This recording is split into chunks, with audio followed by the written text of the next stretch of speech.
안녕하세요. 성공예감 이대호입니다.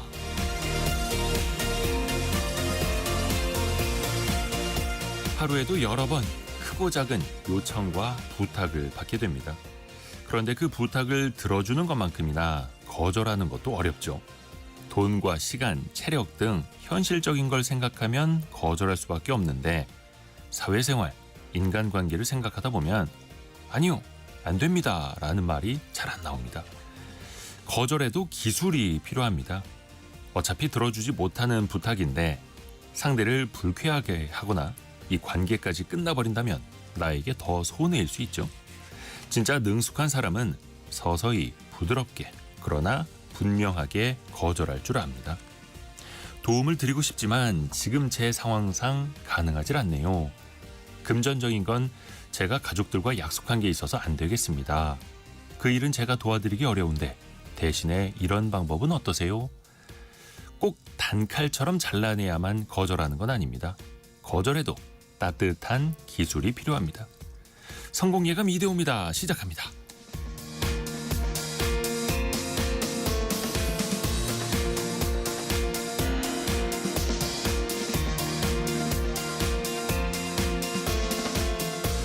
안녕하세요. 이대호입니다. 오늘은 7월 15일 화요일, 지금은 오전 9시 6분 함께하고 계십니다.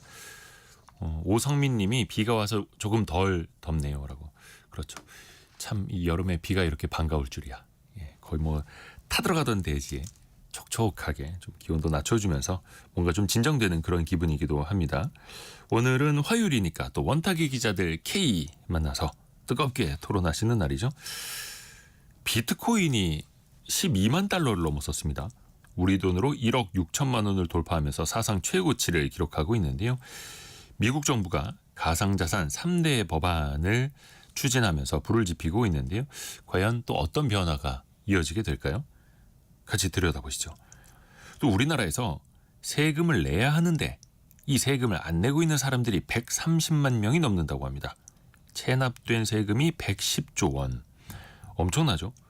꽁꽁 숨기려는 자, 끝까지 추적하는 자, 세금 체납 전쟁, 이거 어떻게 풀어나가야 될까요? 여러분의 아이디어도 같이 좀 필요합니다.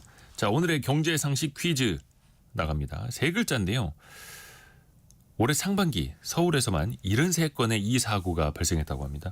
대략 2, 3일에 한 번꼴로 생긴다는 건데요. 특히 5월 한 달 동안에만 44건이 집중됐고요. 갑작스러운 폭우가 내렸는데 하수관이나 맨홀, 빗물바지 등 지하시설이 제 기능을 못했고요.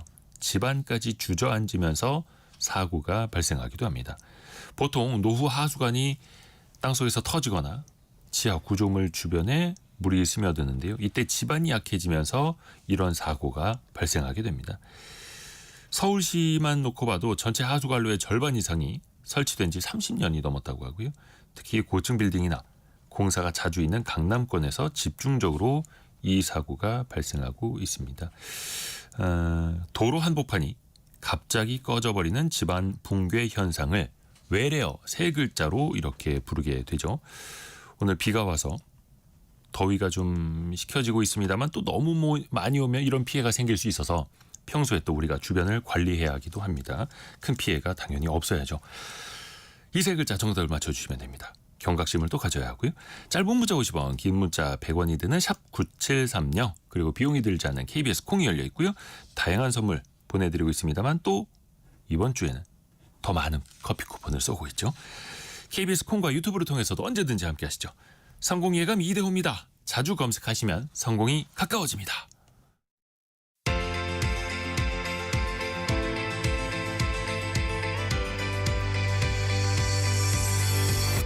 KBS 1라디오 성공예감 이대호입니다. 7560님이 싱크탱크라고. 두 글자는 맞으셨는데, 싱크탱크는 주로 연구기관, 연구단체, 어떤 특정 집단을 위한 아이디어를 발굴해주는 그런 연구단체를 싱크탱크라고 하죠. 9748님은 블랙홀이라고 하셨는데 7560님하고 어떻게 좀 합의를 보셔서 잘 조합을 해보시면 좋을 것 같습니다. 자, 오늘의 경제 뉴스 들어보시죠. 참 좋은 경제연구소 이인철 소장과 함께합니다. 안녕하세요. 네, 안녕하세요. 증시 상황부터 볼까요? 네. 지금 뉴욕 증시가 이제 반등했습니다. 트럼프 대통령이 이제 주말 사이에 유럽연합, 멕시코 대해서 이제 고율의 관세 부과하겠다라고 해서 뉴욕 증시가 이제 약세로 출발하긴 했지만 네. 그러나 이제 다우 지수가 0.2%, 나스닥 지수도 0.27%, 대형 지수지 S&P 500 지수도 0.14% 올랐는데 트럼프 대통령 이즈 타코 늘 한 이제 세게 질러놓고 한 발 물러서더라라는 게 이제 시장이 반영이 됐는데 왜냐 트럼프 대통령이 또 뭐라고 나중에 이제 얘기를 했느냐 여전히 무역 협상 테이블은 열려 있다라고 이제 발언하니까 네. 그냥 고율의 관세는 그냥 협상의 지렛대구나. 또 이제 시장은 이렇게 판단한 겁니다. 그러면서 이제 시장은 강보합세로 마감을 했는데 물론 뭐 개별주 가운데 기술주 뭐 대장주들이 조금은 하락을 했어요. 엔비디아, 마이크로소프트, 애플은 약세를 보였지만 가상자산인 비트코인이 워낙에 지금 핫하기 때문에 어제 사상 처음으로 12만 달러를 돌파하니까 관련주들 뭐 비트코인 비트로 유명한 스트레지사는 3%가 넘게 네. 또 랠리를 보이기도 했습니다. 어쨌든 이번 주는 이제 미증시가 어닝 시즌이 시작이 되거든요. 주로 이제 금융주가 대상인데 뭐 JP 모건 그리고 모건 스테니와 같은 이제 금융주 실적을 발표하는데 아마 이제 2분기 실적보다는 오히려 하반기 실적 전망 쪽에 주목할 것으로 보이고 트럼프가 지금 막바지 지금 뭐 관세 압박을 전 세계로 다 강화하고 있거든요. 네. 그러니까 달러는 강세입니다. 그리고 국제유가는 2% 넘게 떨어졌는데요. 트럼프 대통령이 지금 뭐 만에 하나 이제 러시아가 우크라이나 휴전에 합의하지 않으면 뭐 100% 관세 부과하겠다. 으름장은 넣었는데 실제로 러시아산 원유에 대한 즉각적인 이제 제재 조치가 없었다라는 점 때문에 8월 린더분 서부 텍사스산 중진류는 배럴당 66달러대로 그리고 북해산 브렌트유는 배럴당 69달러대를 기록하고 있고요. 또 어제 이제 외국인의 바이코리아로 코스피 또 3,200선 돌파를 했죠. 3년 10개월 만에 최고치를 좀 기록을 했는데 오늘은 어제와는 조금 출발 상황이 다릅니다. 네. 코스닥은 오르고 있는데 코스피는 소폭 하락세로 이제 출발을 하고 있는데요.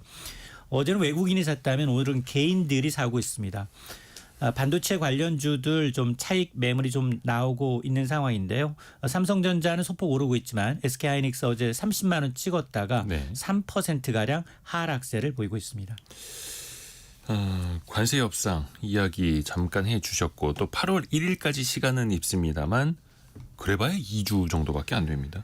우리 정부가 어떤 카드를 내밀 것인가 농산물 시장 추가 개방에 대한 이야기가 살짝 나왔어요. 맞습니다. 지금 상호 관세가 유예되지 않았다면 누가 가장 손해냐? 저는 이제 미국이라고 단언합니다. 왜냐하면 아니 뭐 영국하고 베트남 정도라면 나머지 교육국이 모두 다 가격이 오르면 우리는 조금 덜 팔면 되지만 그걸 사들이는 미국 소비자들 그걸 수입하는 미국의 중간 소매상들 네. 굉장히 어렵습니다. 그래서 지금 뭐 8월 1일까지 3주 연장하면서 굉장히 선심 쓰는 것처럼 하지만 협상 타결이 3주 이내 많은 국가가 나오지 않는다. 전 또 연장될 수밖에 없다. 라고 생각을 하는데요. 그럼에도 불구하고 지금 이제 트럼프 대통령이 이제 교육국에 대한 압박의 강도가 관세율이 뭐 상상조차 못하는 50%, 100%, 품목별로는 200%까지도 있어요.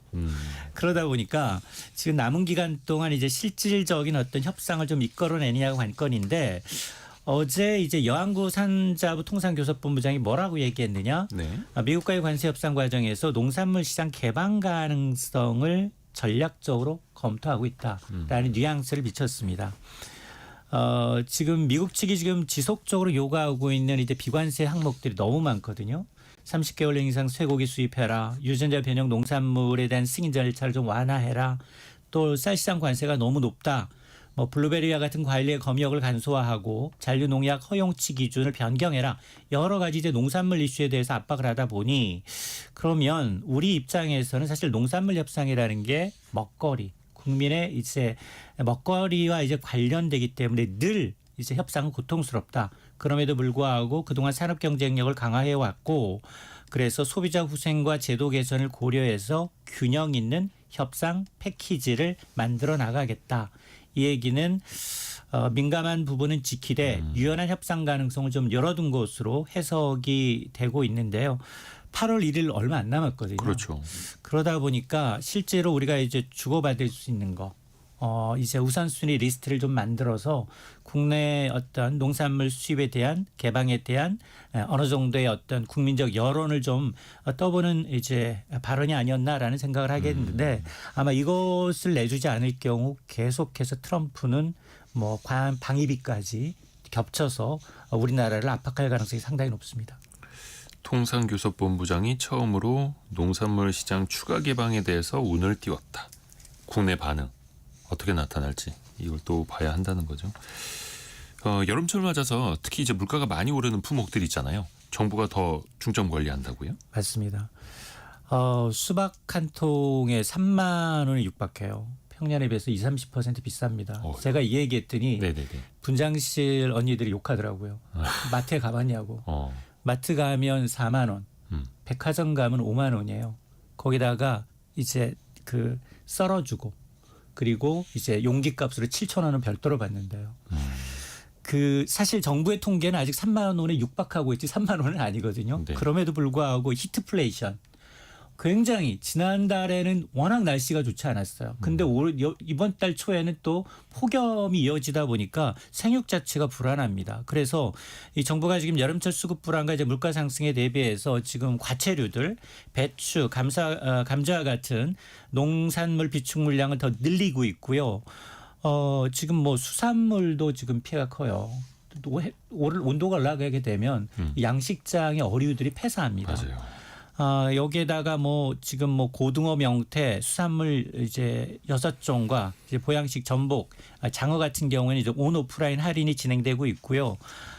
그리고 과일 닭고기에 대해서 7월 17일입니다. 8월 6일까지는 주요 품목에 대해서 최대 40% 할인을 지원하고요. 가공식품 많이 올랐잖아요. 네. 그래서 가공식품, 라면, 빵, 아이스크림과 같은 가공식품에 대해서도 유통업체를 통해서 뭐 50% 할인 내지는 1+1 행사를 좀 진행은 하고 있습니다.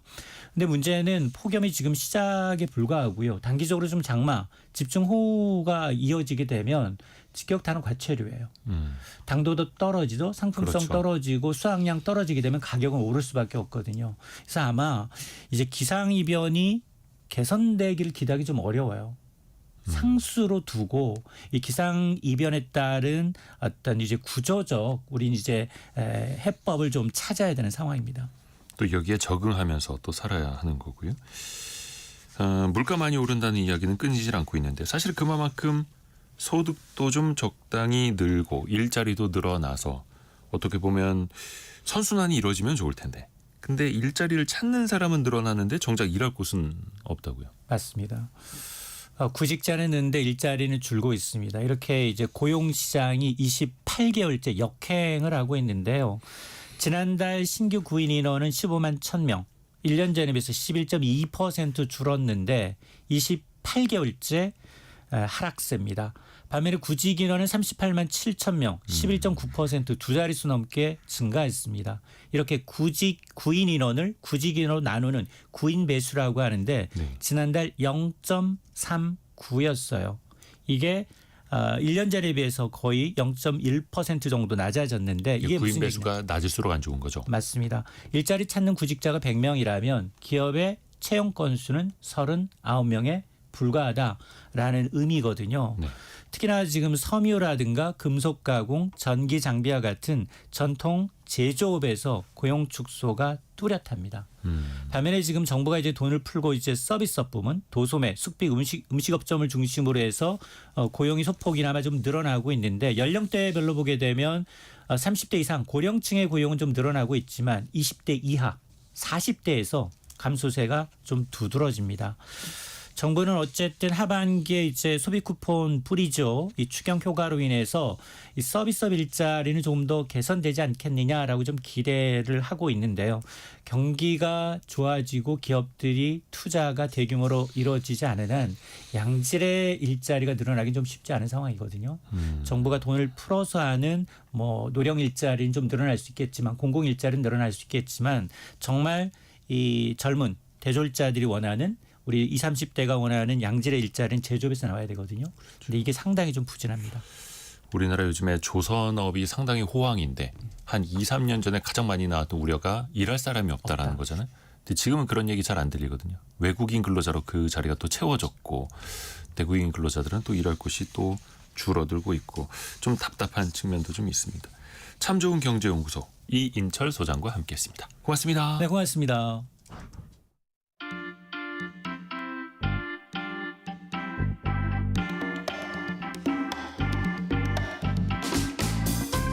지금 여러분께서는 KBS 일라디오 성공예감 2대호입니다를 듣고 계십니다.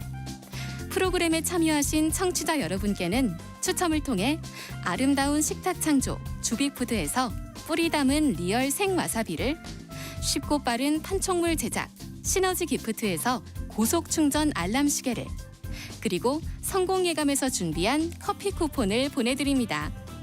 당첨자는 성공예감 2대호입니다 홈페이지에서 확인하세요.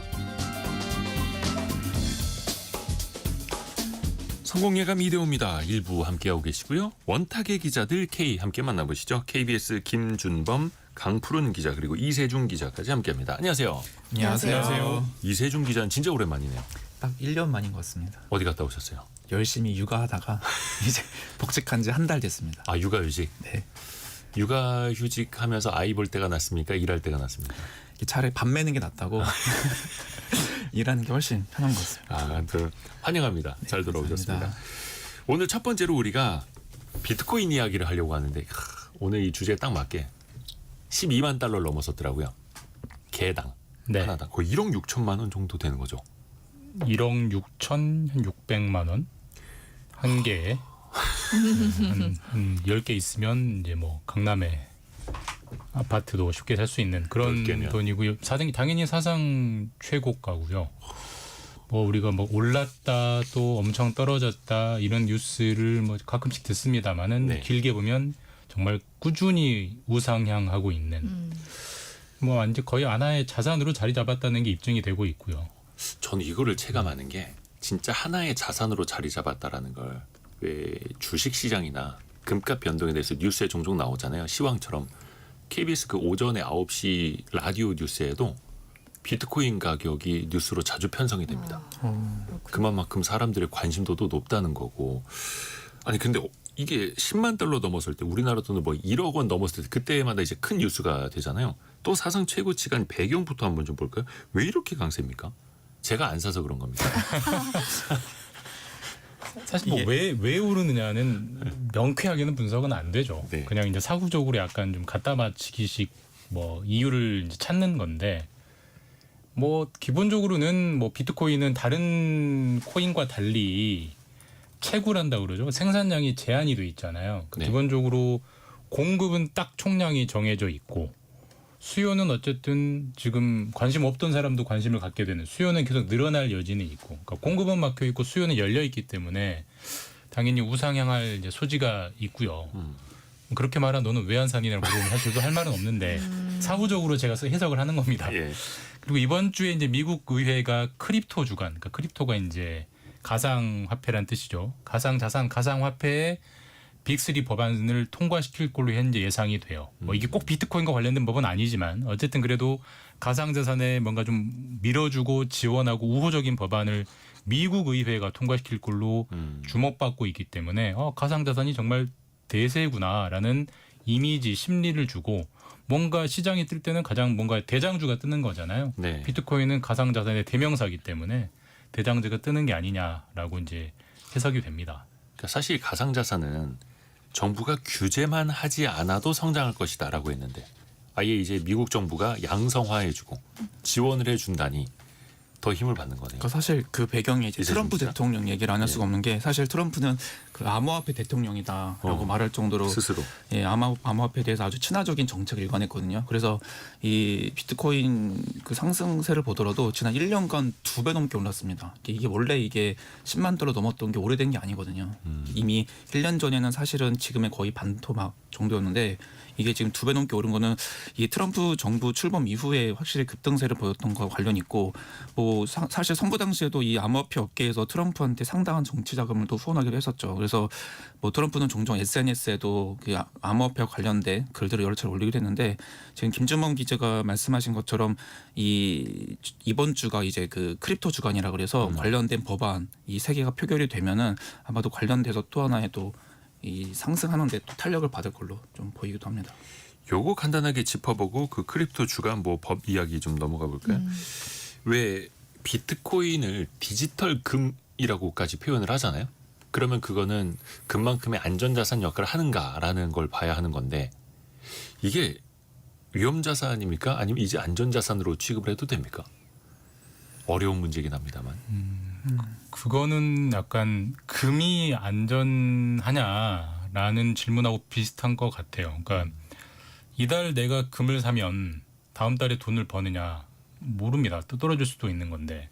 근데 이게 길게 보면 뭐 한 5년, 10년, 20년, 30년 갖고 있을 걸로 보면 확률상 오를 확률이 매우 높다는 게 역사적으로 입증이 되잖아요. 디지털 자산, 가상 자산 중에서도 최소한 비트코인은 이제 거기에 근접하고 있는 상황이 거의 분명해 보이고요. 왜 더더욱 그런 해석에 힘을 가하는 것은 이제 이게 비트코인만 있는 게 아니고 우리가 미국에는 있지만 비트코인 기반한 ETF도 있고요. 비트코인 기반한 여러 가지 금융 상품들이 네. 많이 나왔어요. 그러니까 내가 꼭 비트코인을 사지 않더라도 1BTC를 사지 않더라도 비트코인을 사실상 사는 것과 마찬가지로 그렇죠. 설계되어 있는 금융 상품이 매우 많이 생겨버렸습니다. 자, 그렇게 되면은 꼭 비트코인은 아니더라도 비트코인 기반한 ETF, 비트코인 기반한 뭐 예금, 비트코인 기반한 뭐 보험 등등이 앞으로 무궁무진하게 나올 거기 때문에 그 가입하는 순간 비트코인을 사실상 사는 거거든요. 계속 수요가. 돈이 들어올 유인이 있기 때문에 뭐 단기적으로는 누구도 예측할 수는 없지만 적어도 장기적으로 보면은 금 정도의 안전성은 이제는 가진 걸로 너무 좀 섣부를 수는 있지만 일단 시장은 그렇게 보는 게 대세인 것 같습니다. 네. 박민호님이 코인의 수요가 어디 있나요? 자본도 아니라 자금 회전에 쓰일 수도 없는데 블록체인이 아직도 마이너인 지금은 그냥 수집 말고는 쓸데없어요라고 이야기해 주셨는데 어떻게 보면 진짜 맞는 지적이셔서 근데 세상은 또 다른 걸 만들어내고 있죠. 스테이블 코인이라고. 비트코인은 주고받기도 되게 힘든데 스테이블 코인은 거의 이 레깅 시간이라고 하네요. 시간의 차이도 거의 없다면서요. 바로 주고받을 수 있고. 그렇게 해서 또 미국에서 그걸 또 법안으로 준비하고 있는 건 아닙니까? 그러니까 이게 이번 주 아까 크립토 위크라고 말씀드렸는데 예. 그중 세 개 법안이 사실 좀 어려운데 그중에 하나가 말씀하신 그 스테이블 코인을 제도권화로 두는 법안이거든요. 그러니까 이 스테이블 코인은 말 그대로 스테이블, 그러니까 가격 변동성이 거의 없는 화폐를 말합니다. 이게 사실 비트코인이나 이런 것들을 안 하시는 분들은 이 너무나 급등이 심하고 너무나 급락이 심한 이런 부분 위험성 때문에 안 하시는 분들 많잖아요. 그렇죠. 뭐 비트코인으로 결제하려고 해도 저 잠시만요. 10분만 기다려주세요. 지금 가격이 오르고 있거든요. 그러니까 사실은 이게 거의 휴대폰을 떠날 수가 없는 일상생활에 지장을 주는 뭐 그 정도의 이제 변동성이 심한데 이거 같은 경우는 그 법정화폐 달러 같은 자산에 연동돼서 하는 거기 때문에 시세 급등락이 없고 사실상 1코인이 1달러로 환전할 수 있기 때문에 현금처럼 쓸 수가 있습니다. 그러니까 뭐 대표적으로 달러에 기반한 거는 USDT 테더라는 게 있고 네. USDC 서클이라는 게 있거든요. 그러니까 이런 거를 이제 법안 통과가 되면은 이제 그 금융권 제도 안에 이제 편입이 되는 겁니다. 스테이블 코인이라는 거 그러니까 이게 발행되는 만큼 뭐 미국 달러와 이른바 이제 패깅이라고 하는 연동을 시킨다면 달러 자산을 사 놔야 한다라는 거고 그걸 이제 양성화하겠다라는 거고요. 강푸른 기자는 이런 정책적인 방향 이런 거는 어떻게 좀 생각하세요? 뭐 트럼프가 앞으로 이제 디지털 금융 시장이 계속 커지고 대세가 될 텐데 그때에서도 계속 이제 미국이 기축통화로서 갖고 있는 미국 달러가 갖고 있는 그 패권을 놓지 않으려고 정말 진심이구나 뭐 이런 게 좀 느껴졌고요. 그리고 지금 뭐 중국이나 일본 같은 이제 나라들이 이제 미국 달러를 이제 미국 채권이나 이런 걸 많이 팔면서 그래서 또 이제 약해진 어떤 이제 발등에 불이 떨어진 미국 입장에서 이게 지금 약간 구원투수처럼 될 수 있기 때문에 스테이블 코인을 좀 더 이제 계속 키우려고 하는 게 아닌가 뭐 그런 이제 분석에도 공감이 갔습니다. 그러니까 뭐 중국이나 러시아나 일본이나 이제 미국 국채에 대한 수요가 과감하진 않고 또 중국 같은 경우는 미국 국채를 이제 줄여가면서 미국 국채 시장이 흔들리기도 하는데 그거를 사줄 하나의 수요를 인위적으로 네네네. 만든다라는 거죠. 스테이블 그만큼 코인으로. 지급금을 확보를 해야 되는데 스테이블 코인 발행하려면 그때 이제 지급금을 확보할 수 있는 게 달러 아니면은 미국 단기 국채거든요. 이제 그렇기 때문에 미국 입장에서는 스테이블 코인을 계속 키우는 게 유리한 거죠. 그러니까 조금만 부연해서 설명드리면 네. 사실 이제 김준범 기자가. 지금 상황에서 가상자산의 주인공은 비트코인이 아니고 단연 스테이블 코인이에요. 그러니까 우리가 마치 비유하면은 우리가 2000년대 초고속 인터넷 뚫리면서 인터넷 세상이 한번 쫙 열렸고요. 세상이 혁명처럼 변했다가 2010년쯤 스마트폰이 나오면서 또 한번 완전히 바뀌었잖아요. 그러니까 비트코인이나 이더리움 같은 코인들이 가상 자산 시장을 확 넓혔고 최근 10여 년 동안 제가 볼 때는 스테이블 코인이 또 자리가 잡히면 완전히 또 차원이 바뀌는 판이 열리는 건데 스테이블 코인 요즘 뉴스 많이 나오니까 어제 저랑 가까운 한 저보다 약간 선배인 기자 그렇게 물어보더라고요. 네. 스테이블 코인 사야 되냐고.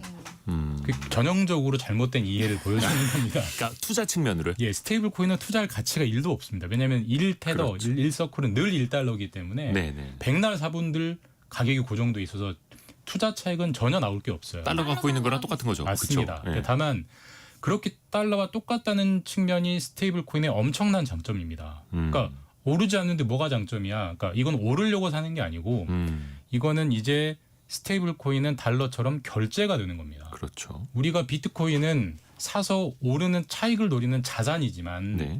비트코인으로 어디 가서 빵이나 라면은 못 사 먹거든요. 받아주는 데도 없고요. 워낙 가치가 심하게 변하니 그걸 왜 받아주겠어요. 근데 스테이블 코인은 늘 1달러이기 때문에 가게 사장님 입장에서도 안심하고 받을 수 있죠. 가격이 고정돼 있기 때문에. 그래서 이제는 달러나 원화를 대신해서 이게 완전히 화폐가 돼버리는 겁니다. 자, 그렇게 되면은 이 세상에 없던 화폐가 하나 생기는 거예요. 근데 그냥 단순한 화폐가 아니고 달러, 세계에서 가장 강력한 통화인 달러와 아주 거의 1초 단위로 왔다 갔다 할 수 있는 수단이 생기는 거기 때문에 뭐 매우 많은 질서가 바뀌겠지만 당장 이런 겁니다. 단적으로 지금 우리는 미국으로 돈을 보낼 때 1,000만 원 이상은 전부 다 금융당국의 감독과 규제를 받으면서 네. 보내야 됩니다. 신고를 다 해야 되고 신고하지 않으면 미국권 위반이 돼요. 네. 근데 이 스테이블 코인은 조금만 나쁜 마음을 먹으면 그냥 제가 가지고 있는 스테이블 코인 한 1억 원어치를 제가 이세준 기자의 가상자산 지갑에 1억 원을 보내버려도 우리나라 금융위원회는 몰라요. 은행도 거치지 않고. 알 수가 없어요. 그러니까 이런 식으로 우리가 지금까지 법정 통화를 기반으로 해서 설계해 놓은 매우 많은 제도들이 일거에 무너지는 겁니다. 무너질 수도 있는 겁니다. 네. 그러니까 그렇기 때문에 이거는 앞으로 어떻게 전개될 것이냐, 어떤 규제와 함께 시장화될 것이냐에 따라서 엄청나게 판을 바꿀 수 있는 거고 그렇기 때문에 큰 관심을 받는 거죠. 어떻게 보면 이제 가상자산이라는 걸 훨씬 더 실생활에서 환전에서 송금해서 더 쉽게 쓸 수 있도록 할 수 있다라는 게 스테이블 코인이라는 것이 이제 대명사가 되는 거고 그 종류가 미국에서는 실제 나오기 시작을 했고 관련주들도 막 증시에서 엄청나게 움직이고 있고 그거를 미국 정부는 이제 양성화 하겠다라는 거고요. 말씀드린 것처럼 그러면서 미국의 국채를 사줄 새로운 코인이 생겨나는 거예요. 코인이 이제 발행되는 만큼 그 금액으로 국채를 사서 보관을 해야 1대1로 창고에 넣어놔야 한다라는 거니까요. 이제 중요한 게 우리가 그동안에 CBDC라고 이 말은 좀 어렵습니다만 중앙은행이 발행하는 디지털 화폐 뭐 이건 한국은행도 연구를 많이 오랫동안 해왔던 거고요. 미국도 이거를 검토한다는 얘기는 있었는데 그러면 스테이블 코인이 CBDC를 대체하게 되는 겁니까? 이제 CBDC가 설 자리는 없어지는 겁니까? 지금 현재 그 법안 중에 하나가 그러니까 그 이번 주가 크립토 위크로 말씀드렸는데 그 중에 하나가 그 중앙은행의 디지털 화폐 발행을 원천 금지하는 거거든요. 잠시만요. 이게 이해가 안 가는 게 정부는 뭔가 그래도 중앙은행 편이고 민간 사업자들이 막 난립하기 전에 중앙은행이 먼저 해봐라고 할 텐데 미국은 완전 그 반대라는 거죠. 이게 아무래도 그 공화당에서는 이 중앙 집중 시스템인 이 중앙은행의 디지털 화폐를 선호하지는 않습니다. 이게 정부가 개인 거래를 볼 수가 있고 또 그래서 공화당 정치인들 이거를 반대하는 목소리를 많이 내거든요. 주에서도 그렇고. 그러니까 이게 개인의 자유 침해를 이유를 많이 얘기하고 그들의 논리를 보면은 결국은 이게 소비 패턴을 통제할 수도 있다. 뭐 이런 식의 논리를 펴는 겁니다. 이쪽에서는. 또 이미 미국에는 이미 민간 간편 결제 시스템이 워낙에 많고 또 스테이블 코인도 이미 상당 부분 유통이 되고 이미 사용도 되고 있는데 정부가 왜 굳이 이 디지털 화폐까지 하려고 하느냐 그러면서 민간의 혁신을 그대로 가져올 수 있는 이 스테이블 코인은 민간에게 맡겨두자 정부에는 최소한의 감시와 통제만 하자 뭐 이런 식의 입장인 겁니다. 우리가 기존에 이제 쓰는 종이돈, 뭐 달러든 원이든 이거를 달러면 미국 연준, 원이면 한국은행이 찍어낸 돈이 아닌 다른 돈은 우리가 위조지폐라고 부르잖아요. 네. 강력하게 처벌합니다. 그러니까 결국 법정 통화라는 것은 인증받은, 특히 정부가 인증한 확실한 중앙은행만 발행할 수 있게 우리가 그동안 한 300년 동안 약속을 해온 시스템이에요. 그렇죠. 그럼 마찬가지로 그 화폐의 그냥 디지털 버전인 스테이블 코인 이름을 뭐라고 부르건 간에 그 디지털 버전도 쉽게 가자면은 미국은 연준, 한국은 중앙은행이 발행하게 해야 지금의 통화 질서가 흔들리지 않고 가는 거거든요. 근데 지금 스테이블 코인에서 가장 앞서가고 가장 적극적인 미국은 다른 체제를 택한 겁니다. 지금 이미 시장에서 쓰이고 있는 테더, 서클이라는 것은 완전 민간 회사가 찍어내는 스테이블 코인이고 그걸로 사실상 결제가 되고 있거든요. 네. 근데 미국 정부는 그걸 허용해 줍니다. 왜 그럴까에 대해서는 사실 뭐 미국 정부가 왜 그렇다라고 정확하게 설명은 하지 않지만 뭐 세상은 이제 약간 이제 음모론의 시각에서 보는 게 약간 좀 재밌는 게 있는데 방금 강푸른 기자가 말하는 것과 맥이 닿는 건데 네. 결국 이 테더와 서클은 발행을 하고 소비자가 그걸 사면 언제든지 소비자가 바꿔달라고 하면 1달러로 바꿔줘야 하기 때문에 그 네. 돈을 매우 안전하게 관리를 해야 돼요. 그렇죠. 그러려면 현금 그대로 금고에 넣어놓든지 아니면 조금 이자를 벌고 싶으면 세계에서 가장 안전한 자산인 미국 국채를 사게 됩니다. 네. 자, 근데 지금 미국 정부는 예전에 미국 국채를 정말 꾸준히 잘 사주던 중국, 일본, EU 등이 점점 미국 국채를 안 사줘요. 그러니까 결국은 미국 정부 입장에서는 미국 국채가 안 팔리면 돈을 조달할 데가 없어지는 건데 네. 지금 스테이블 코인이라는 새로운 뉴 페이스가 나와서 우리나라 정부 국채를 쫙쫙쫙 사주네? 그러면 땡큐죠, 미국 정부는. 그러면 이 시장을 키워야겠다라는 접근 때문에 굳이 연준이 아닌 민간 기관의 스테이블 코인을 위험성을 감수하고도 허용해 주는 거 아니겠느냐라는 해석도 있습니다. 그래서 그럴 정도로 미국 정부는 굉장히 특이하게 민간 기관의 스테이블 코인 발행을 허용했고 사실 거의 대부분의 산업이 미국이 뭔가를 하면 그게 표준이 돼버리는 측면이 있잖아요. 그러니까 네. 미국이 민간을 열어주니까 우리나라도 민간이 하자 이런 목소리가 힘을 얻을 수밖에 없는 거죠. 네. 미국 입장에서는 어떻게 보면 이세준 기자가 이야기한 것처럼 송금과 결제 분야에서 통화의 어떤 자유주의 측면에서 이거를 도입해야 한다라는 명분도 있고 실리로 보면 자신들의 국채를 싸게 사줄 수 있는 하나의 수요를 만든다라는 미국의 국익의 어떤 필요에 의해서 만들어가는 이 양측이 다 있는 거네요. 도랑 쳤는데 이제 가재가 막 나오는 거예요. 그러면 앞에서 김준범 기자가 잠깐 이야기한 것처럼 그 우리는 어떻게 할 것인가. 그래서 원화를 기반으로 한 스테이블 코인도 발행을 해야 한다라는 목소리가 나오는데 물론 그게 뭐 필요하다 아니면은 그냥 없으면 안 되니까 해야 한다 뭐 이런 주장도 있긴 합니다만 또 그 사이에서 한국은행은 이창용 총재도 여러 차례 스테이블 코인에 좀 부정적인 이야기를 했고 중앙은행이 주도해야 한다 아니면 스테이블 코인을 한다면 은행권이 먼저 빅테크 기업보다 먼저 발행을 해야 한다 이런 식으로 이야기를 해왔잖아요. 어떻게 될까요, 우리나라는? 그래서 그 한국은 입장에서는 걱정되는 게 이게 결국에는 이 우리의 통화가 결국 스테이블 코인으로 흘러 들어가면은 결국에는 우리 그 한국은행이 가장 하는 게 그 통화 정책의 어떤 효과가 반감될 수밖에 없는 거죠. 우리 안에서의 통제가 벗어나기 때문에 이게 실제로 실물 경제에 들어왔을 때 이게 일어날 수 있는 파급이 워낙에 크기 때문에 상당히 그 부분은 우려하고 있긴 하지만 사실 결국에는 시간의 문제가 되지 않을까 싶습니다. 이게 지금 정부도 디지털 자산 기본법 추진하고 있고 원화 기반 스테이블 코인을 발행을 안 할 수는 없지 않을까 싶은데 다만 우리가 앞에서 이제 스테이블 코인이 도입됐을 때 나타날 수 있는 정말 아까 뭐 인터넷 도입됐을 때의 그 변화만큼 정말 혁신이라고 말한 정도로 큰 변화가 될 수 있기 때문에 이게 무분별한 도입은 상당한 리스크를 수반할 수가 없기 때문에 이게 특히 소비자 보호라든지 기술 안정성을 담보되지 않으면은 우리 사회에 분명히 큰 혼란이 있을 수밖에 없는 거죠. 그러니까 사실 화폐라는 게 이게 종이 아닙니까? 네. 그래서 중앙정부의 신용과 권력이 있어야만 그게 유지가 되는 거고 그 나라의 통화는 이제 경제 체질을 보여주는 것이기도 한데 처음으로 역사상 중앙은행의 통제가 되지 않는 화폐가 돌아다닐 수도 있다. 가보지 않은 길이라는 거죠. 이게 사실 저도 이게 잘 모르겠어요. 그러니까 뭐 이게 어떤 쪽이 맞는 건지. 그러니까 원화도 이제 스테이블 코인을 길을 간다면 두 가지 선택지가 있는 건데 한국은행이 스테이블 코인을 발행하게 하자라는 주장이 하나 있고요. 우리도 미국처럼 한국은행 말고 무슨 뭐 A 스테이블 코인 회사, 뭐 B 스테이블 코인 회사가 세워져서 뭐 일정 요건만 만족시킨다면 자유롭게 발행하게 하자 이 두 가지 선택지가 있는 건데 네. 안정성을 중시한다면 한국은행만 발행하게 해야 되는 거고요.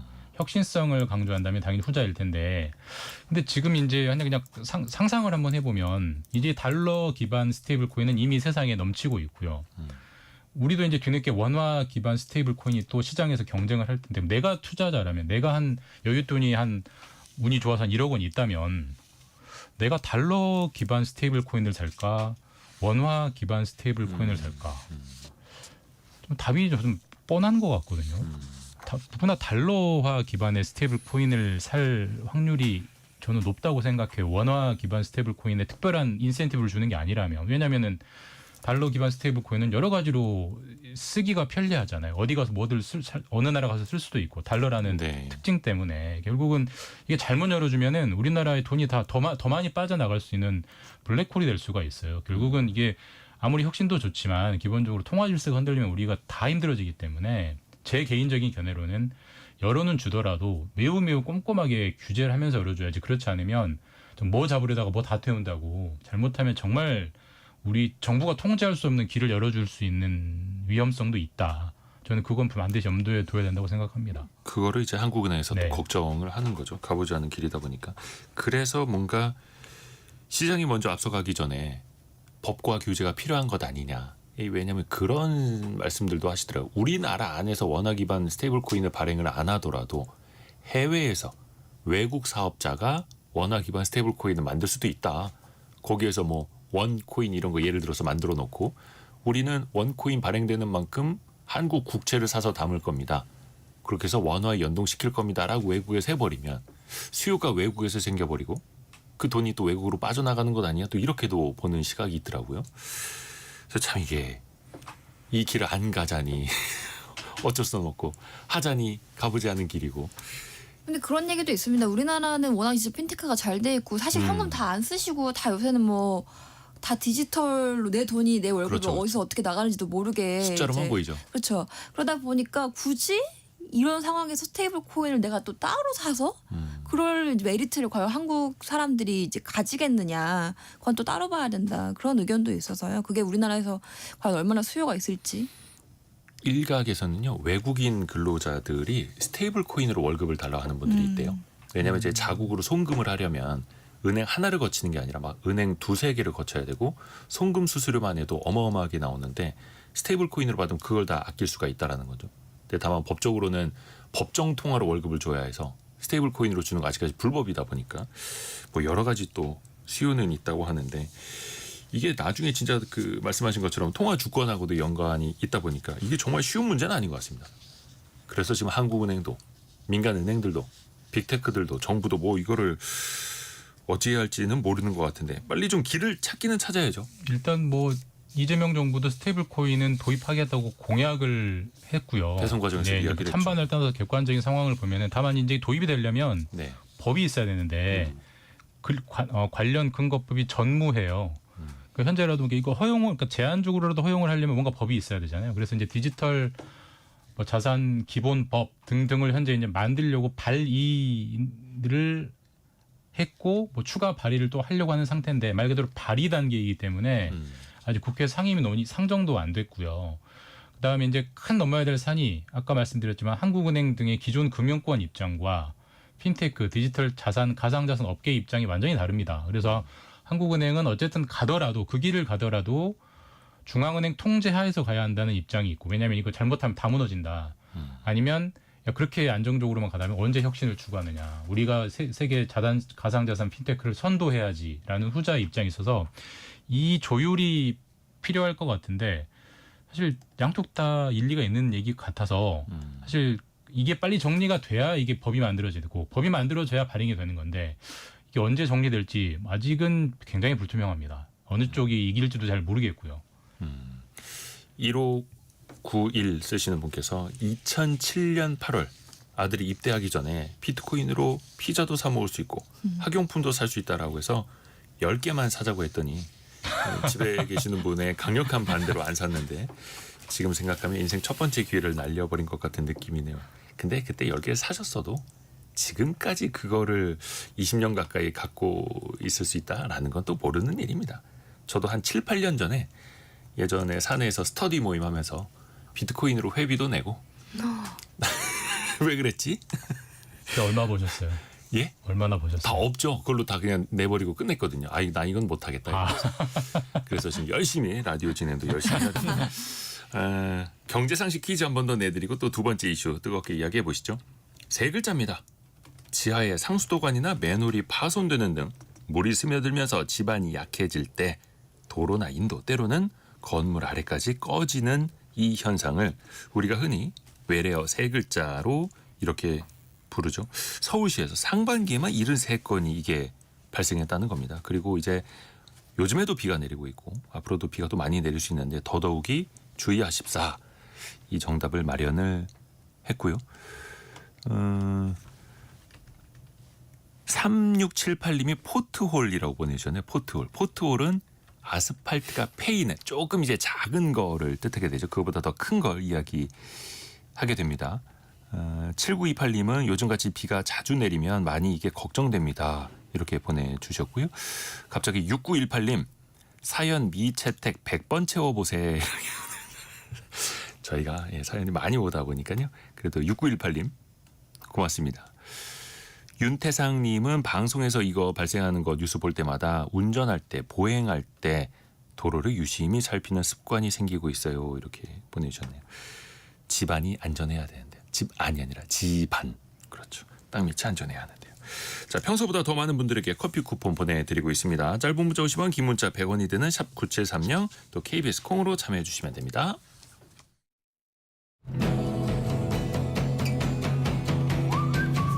오늘의 움직임에 주목하고 세상의 흐름을 놓치지 않습니다.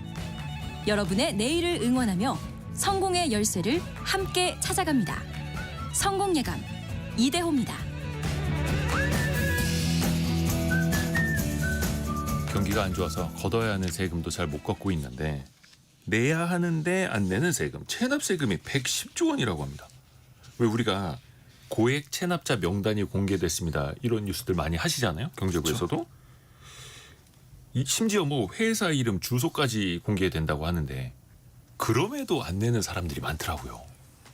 그러니까 결국 버티고 버텨서 안 내는 게 더 이득이라고 보는 거죠. 그게 입증이 됐다고 생각하는 거죠. 본인들이 잡혀서 뭐 공개가 되든지 말든지 결국 내가 버티는 게 나한테 경제적으로 더 이득이라고 판단하는 것 같습니다. 뭐 그렇기 때문에 해외로 도피하기도 하고 뭐 해외 계좌나 부동산에 자산을 숨기기도 하고 뭐 이런 경우는 사실 세무당국에서 추적하기도 쉽지 않은 현실도 있고요. 그렇기 때문에 이렇게 고액 체납자 명단이 계속 늘어나고 있거든요. 금액도 늘어나고 있고 줄어야 되는데 더 늘어요. 먹히지가 않는 거죠, 사실상. 그러니까 이게 뭐 철면피 그러니까 뭐 조금 더 거친 말 쓰자면은 배째라는 막을 수가 없습니다. 그러니까 이름 공개되면 어때? 나는 지금 뭐 이름 다른 사람 공개돼 이름으로 살 있어요. 건데 실제 이런 이름이 거예요. 한 5만 명 정도가 이름이 정확히 5만 한 1,600명 정도가 이름이 공개돼 있고 이 사람들이 안 낸 세금만 합쳐도 45조 원인데 뭐 안 내겠다는데 뭐 어떻게 하겠습니까? 아무리 뒤져도 안 나오고 다 숨겨버렸고. 그러니까 이게 사실 현실적으로 굉장히 받기가 어렵고요. 국세청이 매년 한 번씩 세금 징수 실적 홍보 보도 자료를 내요. 우리 정말 이렇게 열심히 해서 세금 안 내는 사람들에게 세금을 걷었습니다라고 공개하는 게 대략 1년에 한 2조에서 3조입니다. 근데 아까 말씀하셨지만 110조를 못 걷고 있잖아요. 한 2% 3% 걷는 건데 그러니까 물론 당연히 열심히 추적해야 되고 열심히 걷어야 되지만 네네. 째라 이러면 어떻게 하겠어요, 사실 이거를. 그러니까 이게 참 이게 근데 어느 나라에나 있는 거고 다만 우리가 고민해볼 부분은 혹시 우리가 추적 인력이 부족해서 놓치고 있는 게 아닌가. 혹시는 너무 좀 뭐 처벌이 약한 거 아닌가 이런 거는 기본적으로 고민해야 되는 부분이긴 하지만 어쨌든 뭐 버티기에는 사실 뭐 재간이 없는 건 현실이긴 하죠. 네. 왜 지자체별로도 그렇게 징수과 있지 않습니까? 대표적으로 서울시의 38기동대라고 하는 곳도 있고 가끔 그런 데서 이제 공개해 주는 거 보면은 집안에 들어갔는데 뭐 장롱 속에 현금 다발이 나오고 어디 뭐 항아리 안에서 현금 다발 나오고 근데 그렇게 해서라도 안 내고 있다. 8340님이 그런 집은 단수하면 어떨까요? 라고 보내주셨는데 뭐 곧 하나의 아이디어겠네요. 네. 근데 이분들은 또 네. 본인 집으로 살질 않잖아요. 다른 사람 명의로 된 집, 뭐 위장 이혼하는 케이스도 많다고 하고 그렇죠. 네. 자녀 이름으로 해놓고 거기서 산다고 하고 그래서 그걸 이제 입증을 해서 징수하는 것도 참 쉽지가 않다고 하고요. 이게 은닉하는 수법도 가지각색 얘기일 거 아니에요. 또 아까 우리가 가상자산 이야기를 했습니다만 방법도 또 여러 가지일 테고요. 그러니까 이게 숨기는 자와 쫓는 자의 싸움은 늘 숨기는 자가 이길 수밖에 없는 거잖아요. 뭐 동서고금 늘 그랬고 사실 재산 은닉 수법이 뭐 무슨 엄청나게 혁신적인 방법이 있지는 않습니다. 대부분 뭐 가족 명의로 돌려놓는다든지 왜냐하면 기본적으로 세금은 본인의 세금을 우리가 징수할 수 있는 거지 가족의 세금을 함부로 징수할 수가 네. 없거든요. 사실 함부로 그렇죠. 징수하면 그게 또 문제죠. 면저죄란 없으니까. 저 아버지가 안 낸 세금을 아들에게 뺏어가면 안 되지 않겠습니까? 네. 물론 그게 아버지에게 온 재산이란 일부러 숨긴 재산이란 입증되면 뺏을 수 있겠지만 그러니까 그런 식으로 가족의 이름으로 넘겨두는 게 가장 일반적이고요. 또 말씀하신 대로 위장 이혼도 가장 일반적입니다. 왜냐하면 이혼한 배우자 것을 국가가 함부로 뺏을 수는 없잖아요. 이제 그런 것들 근데 문제는 다 결국 그게 세금을 속이려고 한 의도적인 위장이라는 거를 찾아서 입증을 해야만 뺏을 수 있기 때문에 그렇죠. 결국 조사 인력의 문제 그게 그런 얘기가 늘 나올 수밖에 없죠. 네. 또 이게 상징적인 인물들이 버텨서 끝까지 안 냈다라는 게 남아버리면 세금 열심히 내는 사람은 상대적인 박탈감을 느끼게 되고 이렇게 악질적으로 세금 안 내는 사람들은 그래 저렇게 버티면 되는 거야 이런 상징적인 것도 있고 전두환 씨가 대표적이잖아요. 원래 29만 원밖에 없다고 했던 것도 진짜 이게 희한한 이야기로 남아요. 결국은 안 냈죠. 예. 결국은 안 냈고 한 950억 이상을 안 냈다고 하죠. 끝까지. 받을 방법도 없고요. 본인이 이제 사망을 했기 때문에. 근데 네. 그 큰 집에 살았고 그것도 가족 명의로 돼 있다라고 했나요? 다른 사람 명의로 돼 네. 있었죠. 답답해집니다 갑자기.